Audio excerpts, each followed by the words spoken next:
अस्सलामुअलैकुम। फैब्रिकेशन विषय में खुश आमदीद। उम्मीद है कि आप सब खैरियत से होंगे। आज हम सीखेंगे 90 डिग्री की एल्बो को किसी भी डिग्री में किस तरह उसकी मार्किंग करनी है, कैलकुलेशन करनी है, मार्किंग करनी है और कटिंग करनी है। देखें, ये मेरे पास एल्बो है 4 इंच की 90 डिग्री की, और ये भी मेरे पास एल्बो है, ये भी 90 डिग्री की है, एनपीएस 2 इंच की है। देखिए, मैं आपको जो कुलिया बताऊंगा कि 2 इंच की एल्बो है, 4 इंच, 6 इंच, 8, 12 जितने भी इंच की एल्बो है उसको कैलकुलेशन के जरिए किस तरह उसकी मार्किंग और कटिंग करनी है, और दूसरा मेथड मैं आपको बताऊंगा कि लेआउट के जरिए आपने मार्किंग किस तरह करनी है, उसको कटिंग किस तरह करना है। वीडियो लॉन्ग हो जाती है, मैं कोशिश करता हूं कि आपके कॉन्सेप्ट क्लियर करूं कि आपको दोबारा वीडियो देखने की या किसी से पूछने की जरूरत ना हो। अगर आप चैनल पे न्यू है तो चैनल को सब्सक्राइब कर लें। अब हम करते हैं इसकी मार्किंग। अब हम कैलकुलेशन सीखते हैं। देखिए, ये मेरे पास 90 डिग्री की एल्बो है और इसका डाया है 2 इंच। हमने 30 डिग्री में इसकी कैलकुलेशन करनी है। इसको हमने कटिंग के लिए इसकी जो कि वैल्यू फाइंड करनी है। देखिए, सबसे पहले क्या है कि हम इसका सेंटर मालूम करेंगे। देखिए, ये है हमारे पास स्टैंडर्ड रेडियस की एल्बो। इसका फार्मूला क्या है? 10 degree over 2 multiply 38.1 multiply elbow size.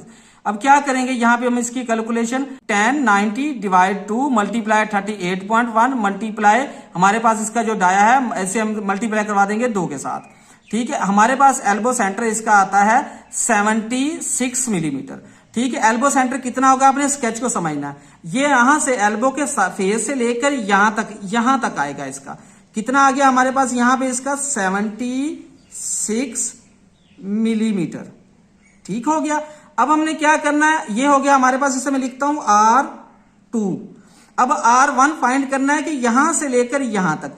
हम क्या करेंगे, यहां पे 76 माइनस इसमें से क्या कर देंगे, जो इसका डाया है उसका हाफ माइनस कर देंगे 30 मिलीमीटर। ठीक है, हमारे पास इसका जवाब आता है 46 मिलीमीटर। ठीक है, ये R1 हो गया। R2, अब R3 की वैल्यू फाइंड करेंगे। इसके लिए हम क्या करेंगे, R3 के लिए रेडियस 3 जो हम मालूम करेंगे इसका 76, इसमें हम प्लस कर देंगे इसका, यहां से डाया कितना है 30 मिलीमीटर। ये जमा कर देंगे, हमारे पास इसका जवाब आ जाएगा 106 मिलीमीटर। ठीक हो गया। अब क्या किया है, हमने तीनों रेडियस फाइंड कर लिए, R1, R2 और R3। ठीक है, अब इसके बाद क्या करेंगे, हम इसकी हमने 30 डिग्री में हमें इसको मार्किंग करना है हमने। तो अब क्या करेंगे, इसके लिए आर्क लेंथ का फार्मूला अप्लाई करेंगे। देखिए, आर्क लेंथ का फार्मूला मैं पहले आपको बता दूं, उसके बाद हम उसकी कैलकुलेशन करते हैं ये किस तरह सारे आए। देखें, डिग्री कितनी है 30 degree, degree divide 360 multiply dia multiply 3.1416 के जो जवाब आएगा वो हमारे पास आर्क होगी। हमारे पास तीनों रेडियस हैं। देखिए, आर्क लेंथ के फार्मूले के लिए हमें यहाँ तो रेडियस चाहिए होता है या डायामीटर। अब हम इसकी कैलकुलेशन करते हैं कि ये 56 किस तरह आया। अब देखिए, हमारे पास कितना है, R1 कितना है 106 मिलीमीटर, तो डाया हमारे पास कितना हो जाएगा यहाँ पे 212 मिलीमीटर। ठीक है, अब हम इसकी कैलकुलेशन करते हैं। डिग्री कितनी है हमारे पास 30 डिग्री है, 30 डिवाइड 360 करेंगे। अब क्या करेंगे, इसे डाया कितना 212 मिलीमीटर मल्टीप्लाई 3.1416 के, हमारे पास जवाब कितना आता है 56। ठीक है, क्या करेंगे मैं आपको एल्बो पे भी बताऊंगा। ठीक है, 56 पे हमारे पास एक वैल्यू आ गई। अब हम करेंगे R2, ये जो हमने R2 फाइंड किया था। ठीक है, अब हम इसकी कैलकुलेशन करते हैं। देखें क्या है, डिग्री कितनी है 30 डिवाइड करेंगे 360 पे मल्टीप्लाई करवाएंगे डाया। अब डाया यहाँ पे कितना हो जाएगा हमारे पास 152 मिलीमीटर हो जाएगा। ठीक है, मल्टीप्लाई करवा देंगे 3.1416 के, हमारे पास इसका जवाब आता है 40 मिलीमीटर। ठीक है, अब जो थर्ड हमने इसकी वैल्यू फाइंड की है 24 मिलीमीटर, ये आपने फाइंड करके कमेंट्स में बताना है कि ये 24 मिलीमीटर कैसे आया है। ठीक है, ये तो होगी। अब हमने इसकी पाई पे मार्किंग किस तरह करनी है। देखिए, मैं एल्बो पाई पे आपको रख के पहले बताता हूं इसका। देखिए, यहां पे इस तरह आपने एल्बो रख ली। ठीक है, ये एल्बो मैं आपको सिर्फ यहां पे बता रहा हूं क्या करना है। सबसे पहले हमने जो इसका टॉप है ना, इसके टॉप का सेंटर निकालना है। ठीक है, टॉप का सेंटर इस तरफ हम स्पिरिट लेवल लगाएंगे, और इसका कितना है ओडी है 60 मिलीमीटर।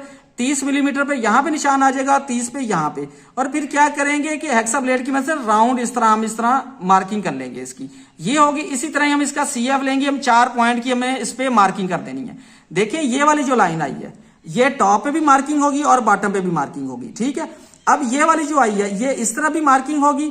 ठीक है, ये इस तरफ आगे मार्किंग होगी, और जो 56 हमारे पास आया, ठीक है, ये बैक साइड पे यहां पे मार्किंग होगी इसकी। कितना कि हमने 56 यहां पे पैमाइश आ जाती है फॉर एग्जांपल। इसी तरह हमारे पास 40 मिलीमीटर यहां पे आ जाता है और 24 मिलीमीटर यहां पे आ जाता है। इसे क्या करना है, इसे इस तरह हमने राउंड शेप में इस तरह हमने इनको मिला देना है। ठीक है, ये तो तरीकाकार हो गया कैलकुलेशन के जरिए। अब देखें दूसरा मैंने ये किस तरह किया, मैं आपको चेक करवाता हूं। देखिए ये जो स्केच बना हुआ बिल्कुल इस एल्बो के साइज के मुताबिक बना हुआ है। मैं आपको यहां पे चेक करवाता हूं, हमारा कितना था, यहां पे R3 था 106 मिलीमीटर। अब मैं आपको चेक करवाता हूं। ये देखिए यहां पे मैंने 100 मिलीमीटर मीटर टेप शार्ट रखी है, 200 मिली समझिए कि मेरे पास 100 आ गई। ठीक है, अब यहां पे आप देखें, यहां पे देखें और यहां पे देखें, ये कितना आ रहा है, यहां पे 200 मिली शार्ट है, तो यहां पे देखें कितनी वैल्यू आ रही है, समझिए 106 बन रहा है। अब इसके बाद मेरे के पास कितना R2 कितना था, 76 मिलीमीटर। अब देखिए यहां से मैं आपको चेक करवाता हूं, 76 मिलीमीटर। ये देखें ये 76 मिलीमीटर आ रहा है। अब R1 फाइंड किया था 46 मिलीमीटर। अब ये देखें ये बिल्कुल 46 मिलीमीटर आ रहा है। जिस तरह हमने इस तरह मार्किंग की है, किस तरह करनी है, आपने पहले R1 की डिवाइडर खोलनी है, कॉस लगा देनी है, R2 की खोलनी है, R3 की खोलनी है, और ये वाली जो लाइन है ये 90 में होनी चाहिए इसके साथ। ठीक हो गया। अब इसके बाद हमने नेक्स्ट क्या करना है, मैंने आपको बताया ये कैलकुलेशन का फार्मूला। अब क्या है कि इसे हमने लेआउट कर लेना, जिस तरह मैंने बताया ना, आपने इसे लेआउट कर लेना। लेआउट करने के बाद आपने क्या करना है, हमारे पास रेडियस कितना था R3 106, और कितने डिग्री में हम इसको कटिंग करना है, हमने करना 30 डिग्री में। हम यहां पे क्या करेंगे, tan 30 डिग्री मल्टीप्लाई करवा देंगे 106 के साथ, हमारे पास इसका जवाब आता है 61 मिलीमीटर। अब उस 61 का क्या करना है, आपने क्या करना है कि जिस तरफ से आप कटिंग कर रहे हैं, इस तरफ से कर रहे हैं, इस फेस से कर रहे हैं या इस फेस से कर रहे हैं, आपने क्या करना है कि यहां पे इस तरह ये मीटर टेप इस तरह लगानी है, और यहां पे देखें आप, ये मेरे पास यहां पे 61 आ रहा है, यहां पे मैंने मार्किंग कर दी और इस तरह इसे मिला दिया। ठीक है, अब इसके बाद नेक्स्ट क्या करना है वो मैं आपको बताता हूं कि किस तरह इसकी मार्किंग एल्बो पे करनी है। देखें एल्बो इस तरह आपने रख देनी है बिल्कुल 90 में। ठीक है, रखने के बाद आपने क्या करना है, इसकी मार्किंग किस तरह करनी है, एल्बो पे लेआउट के जरिए। ठीक है, ये वाला जो निशान हमारे पास आया था, ठीक है, एक पॉइंट ये था और ये एक पॉइंट यहां पे है। ठीक है, ये वाली लाइन और ये वाली लाइन, आपने क्या करना है, राइट एंगल को आप यहां तो इस तरह लगा लें इस लाइन के साथ।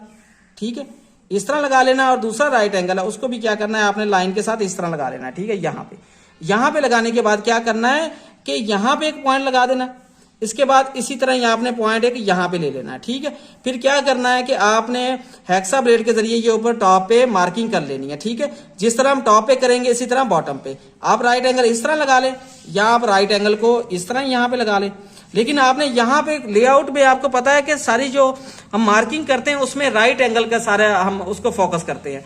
तो जब आपने इस तरह मार्किंग करनी है तो आपने देखना है कि अपना राइट एंगल जो आपका है वो बिल्कुल 90 डिग्री में हो और गलती का खदशा कम से कम हो। मैंने कोशिश की है कि मैं आपको अच्छे से अच्छे तरीके से और आसान से आसान तरीकाकार से बताऊं। अगर फिर भी आपका क्वेश्चन है तो आप कमेंट सेशन में पूछ सकते हैं, और लास्ट में यही वीडियो अपने दोस्तों के साथ भी शेयर कीजिएगा ताकि आपके साथ साथ उनके नॉलेज में भी इजाफा हो। शुक्रिया।